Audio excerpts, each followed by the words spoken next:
Good morning everyone, and welcome back to the Cursing Seamstress.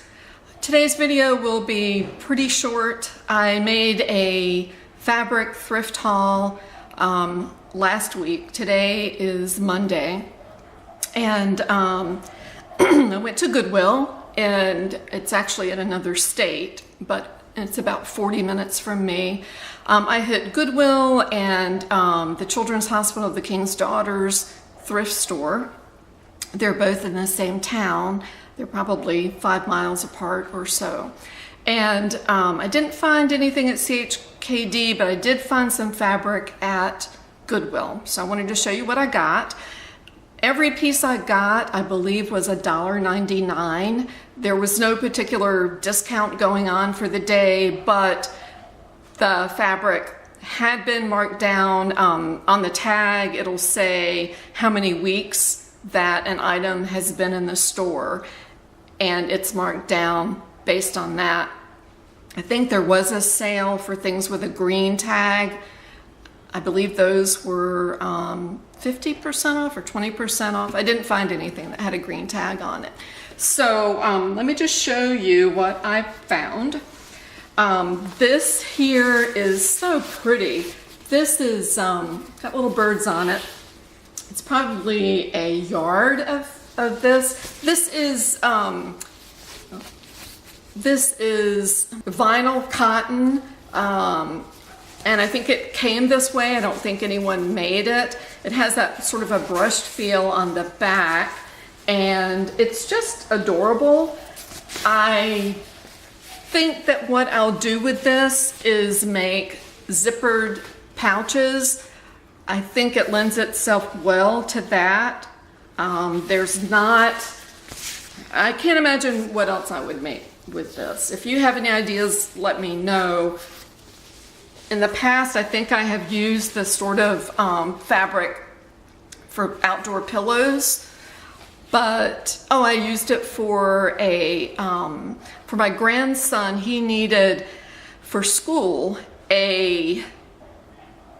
an over-the-seat book bag. It's a book bag that the school has done for years, even when my daughter was a student there.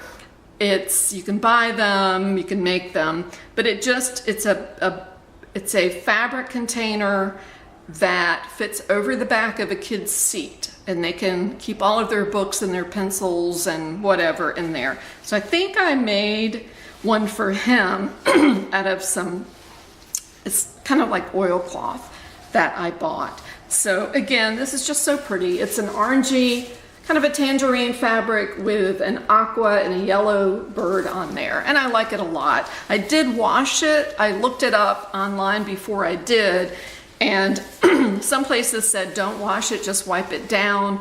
Other places said that it washed up fine in cold water and even dried on a low setting. I did wash it on gentle and cold, and I did dry it in the dryer for a short period, and I think that is responsible for this little corner sort of melting and getting a crushed appearance. That's the only part that was damaged. Actually, I may have closed it up in the dryer door, I'm not sure.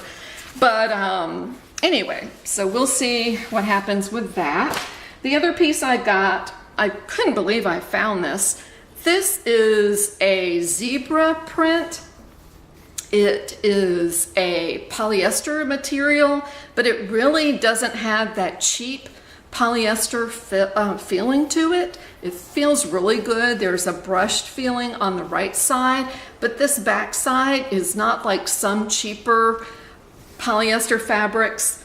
I'll try to open this out. There's over a yard of this, and it's just lovely. My plan for this is to make some vest for little kids, and I don't know, I could make a skirt out of it. I think there's enough for a skirt, but I don't think I would wear it. If you have any ideas for this, let me know. I'm open to them. I found probably 3 yards of this. This is a flannel, and I like flannel. My grandson, the 9-year-old, he's now a 9-year-old instead of an 8-year-old, he has sensitive skin. I've talked about that before. He loves pajama bottoms that are made out of this kind of fabric. So that's probably what I'm gonna do. I got another piece of flannel at Goodwill, similar to the other one. This is a little bit of a bigger print, and I've already used, I probably had 3 yards of this. I've already used up a couple of yards, a yard and a half for his pajama bottoms. I just have to, I've sewn the elastic, I pinned the elastic in and sewn the casing except for a small gap, and I need to try it on his waist to make sure that it will fit him. So that is that. I actually forgot to, oh, let me show you what pattern that was. For those pajama pants, this is an old pattern that I've shown you before. I got it, I think, at Habitat for Humanity Restore for a dime or a nickel. It's actually a girl's pattern, and the pants are in the back here. And of course, it doesn't matter if it's boys or girls. They're simple pants with an elastic waist, and they're a size 8. And I put kind of a small hem in there to make sure they would last my grandson a long time. This is McCall's 4133 if you're interested. If it's a vintage, it looks like it's from the 80s, but I thought that was cute. Just a basic pattern. I had talked to you already about the shorts pattern that I had pretty much perfected for my daughter. It's a size medium cut on the sides, an extra small cut in length, and I angled up the sides of it by 1 inch. And I've made her, I think, 3 so far. She likes all of them. They sit a little bit lower on the waist. I cut it down about 1 inch so that they sit lower. And these, I'm not sure if she'll want these. These I may try to sell. I'm gonna try to do a bazaar kind of thing as they come around at the end of the summer and beginning of fall. But very simple. I had this sort of reminds me of a hibiscus Hawaiian kind of print, and I embroidered the word love on there in the same, it's a little bit darker than the fabric itself, but it's a real good match. It shows up real well. And these are, again, a size medium, angled up on the side. So we'll see. I think they came out really well. They're easy to make. I also made another pair. I forgot to show you this fabric. I bought this, I think, on the haul before this past one, and I don't even remember what store I got these. This is I probably had a little over a yard of this. It's a knit fabric. Knits are not my favorite fabric to sew with, but I made these anyway using that same pattern for the shorts, and came out fine. I used a universal needle. I did use the lightning stitch for stretch knits. I used it for all the stitches, including the vertical stitches and the horizontal, which need a special stitch to maintain stretch so that the thread doesn't break. So these are cute. There's nothing really unique about these. I didn't embroider on them, so not sure if I'll try to sell these or just give them to my daughter. I had been making these little creatures. I talked about these the last time. I made 2 more. The last video I gave you the website where I got the idea. I can't remember what it was now. They actually sell the pattern, but you don't really need to buy the pattern because it's pretty simple if you just look at them. This, I digitized a bird face that has a real retro look to it, and I put a little bird topper on there. This is a bird fabric on the bottom. I've got this fabric used also. It's a knit. This is a woven. The problem with this, I probably won't do this again, is when I stuffed it, the knit fabric obviously stretches, so it bulges out at the bottom. So this part doesn't, and then this part is kind of fatter. I think it's okay, but I probably would not do that again. So that's the little chick. And then I also did a Batman, whatever these things are, put a Batman face on there, fleece on the bottom, and that's that. He's okay. I think if I were to do it again, I would not put the entire, I wouldn't put the ears on here. I would just round the top of his mask here and then put 2 pointed black ears on the outside. But that's that. I have a niece who lives in Minnesota, and she has Boston Terriers.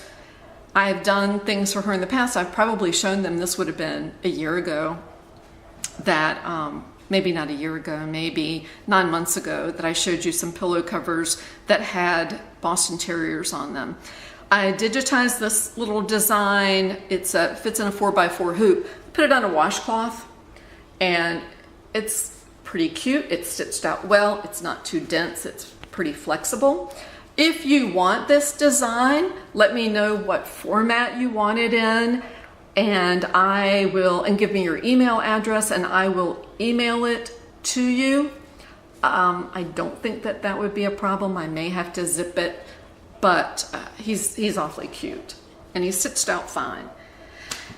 Okay, the last thing I was going to show you, McCall's, I guess it was McCall's and So had a sale a couple of weeks ago, and I bought a few things. I bought 2 pajama patterns for my mother. She's recovering well. She's walking now after being uroseptic and breaking her arm. It's taking a long time. That happened in March.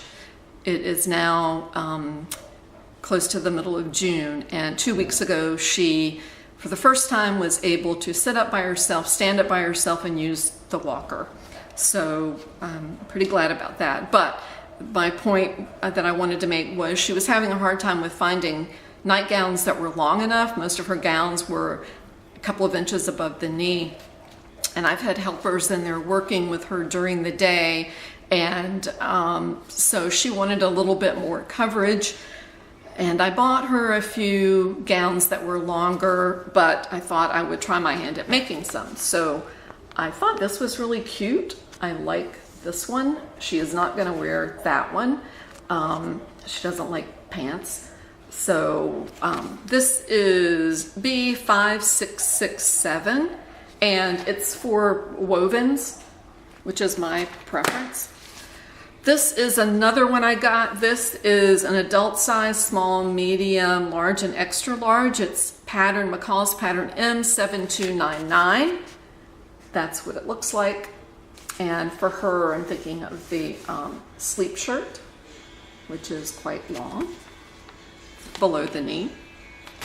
And lastly, I could have done this on my own and just made a pattern, but I bought this pattern. It's an apron pattern.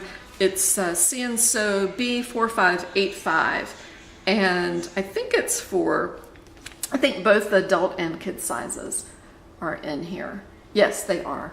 A and B. B is the smaller size. So I thought that would be fun if I do end up ever doing a craft show. I think those would probably sell reasonably well. I don't know. And that's it. That's all I have. So thank you so much for tuning in. If you like the video, please subscribe. If you want to try, if you do want the Boston Terrier design, send me your email. I'll do my best to send it with you. I hope it's not too big a file to be rejected by your email, but I'll certainly try. All right, thanks for joining me, and I'll see you in a couple of weeks. Bye-bye.